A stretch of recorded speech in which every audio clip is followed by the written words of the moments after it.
Le groupe de la Banque mondiale ne fournira plus le rapport Doing Business qui mesure la réglementation des affaires dans 190 pays. Cela a été confirmé dans un document rendu public par l'institution financière le 16 septembre 2021. Une décision qui est consécutive à la suspension en 2020 du dit rapport afin d'examiner des irrégularités dans les données.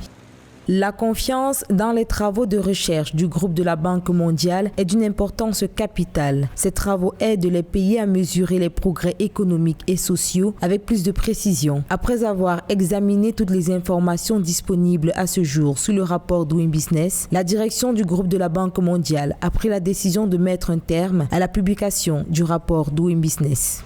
En juin 2020, des irrégularités avaient été signalées dans les données des rapports Doing Business de 2018 et 2020, lesquels ont été influencés par des puissances économiques. La décision de l'institution de Bretton Woods aura certainement des répercussions sur le continent. Ces indicateurs étaient très pris en compte par les États africains.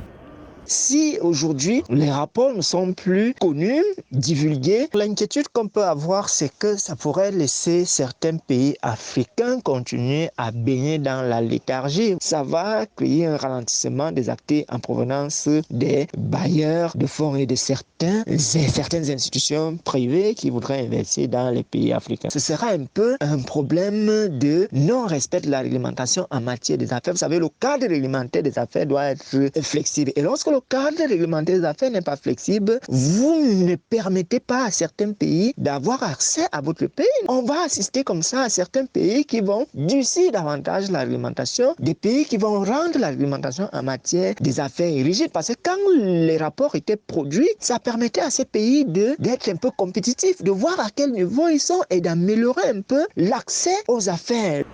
Le rapport Doing Business, publié annuellement par la Banque mondiale, classait les pays en fonction de la facilité à y développer des affaires, des pays au climat d'affaires les plus ouverts et dynamiques. Désormais, le groupe de la Banque mondiale indique qu'il travaillera sur une nouvelle approche pour évaluer cet aspect économique clé ainsi que l'investissement. Rappelons que cette évaluation est parue pour la première fois en 2003.